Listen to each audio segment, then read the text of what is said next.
Many thanks for being with us here on Business Weekend. In the past 2 years, if you tried to order a car, the answer was, well, you can wait 12 months if you're lucky, 18 months if you're not so lucky. The problem in most cases was a shortage of computer chips. The same thing affected shortages of video games consoles, mobile phones even.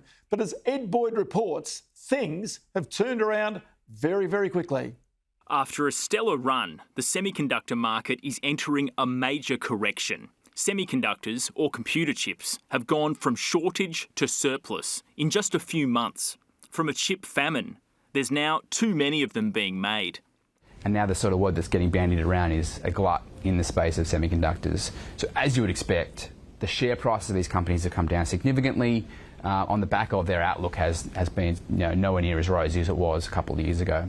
Throughout the pandemic, there was a surge in demand for chips as consumers stuck in lockdown bought computers, phones and TVs. It didn't help that chip manufacturers were forced to close because of COVID lockdowns and global shipping routes were disrupted. In response, chip manufacturers upped their production levels and they cashed in big time, for a while at least. So when you had that balance shift, what we saw is, as we'd expect, prices increase, and you also saw pressure on and shortages in that space, which then had a prolonged effect across the whole industry and then into other industries as well. But now, with demand for tech goods falling, the chip companies are pumping out too many chips. Gartner Research says the semiconductor market is in a moderate surplus and will enter a severe surplus in the second quarter. The US research company says memory chips and analog components like resistors, capacitors and diodes will be significantly oversupplied this year due to weaker equipment demand. For specialised computer chips, though, it's a different story. University of Sydney Associate Professor Omid Kavahi works at S3B, the Semiconductor Sector Service Bureau. Funded by the New South Wales Government, it's been set up to improve Australia's semiconductor industry. It has been a while since I think Australia paid attention to the semiconductor industry. And that meant that a lot of opportunities have been lost. But the positive side of it is now we are building the interest again. So until that interest is built, then you start seeing a lot of people being interested in the semiconductor design, in semiconductor manufacturing, and then we are able to build the cycle. So, if you will, this is the rebirth of semiconductor industry in Australia. One of Omid's big projects has been the development of the Bionic eye to aid the visually impaired. This small chip is implanted at the back of someone's eyeball directly on the retina. Well, Bionic Eye was a flagship, really, of engineering in Australia. It brings together a lot of talents from engineering domain, electrical engineering, mechanical engineering.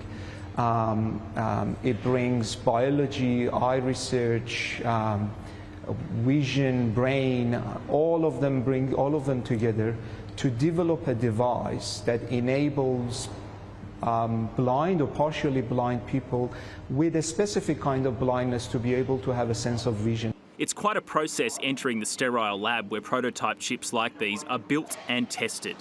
The area is a dust-free environment, which means putting on gloves, shoe covers, a hairnet, followed by a gown, then a hood, face mask, eye goggles and boots.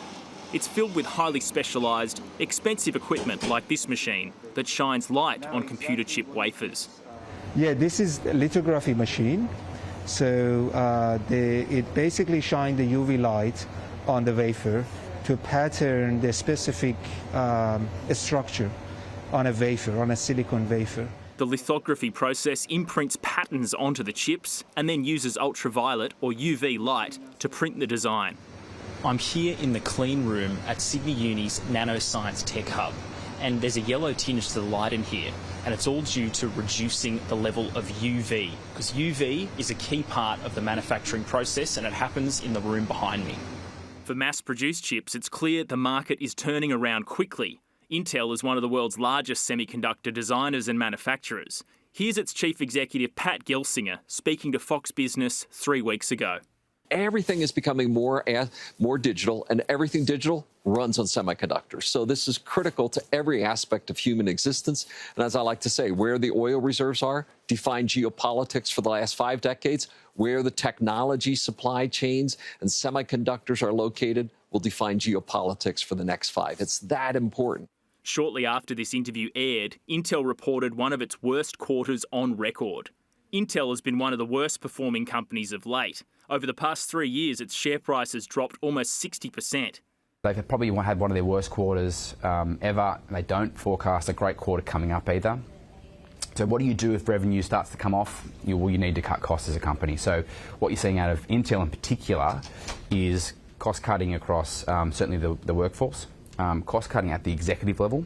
And then thirdly, they're really slowing their spending in terms of what their build out looks like from their manufacturing plants in the US. So the expectation from their end is, in the short to medium term, they're going to try to save around sort of $10 billion a year US dollars. South Korean manufacturer Samsung has fared slightly better. Its shares are up 3% over the past 3 years, but you can see the share price has dropped significantly from its 2021 peak. Some big winners over the period include Taiwanese giant TSMC, which has about 56% of the global market share. Its shares are up about 63%. And computer gaming and artificial intelligence chip producer Nvidia, it's up 227%. A recent change to the global semiconductor market was President Biden's Chips and Science Act, which provides $280 billion in funding to encourage chip companies to manufacture in the United States. In other words, keeping their intellectual property out of Chinese hands. This is really at the behest of the geopolitical situation we saw in the middle of last year, where there's obviously competing parts of technology certainly around China and the US. So where a lot of the IP comes from around the design of these chips, and certainly it's really the leading edge chips. So when we think about leading edge, it's really that military technology is out of the US. Understandably, the US don't necessarily want that to get into the Chinese hands. So what they did is they put 2 things: pressure on some of these manufacturers to not sell some of this technology into China, and the second part of it is bulk up the R&D and the manufacturing out of the US.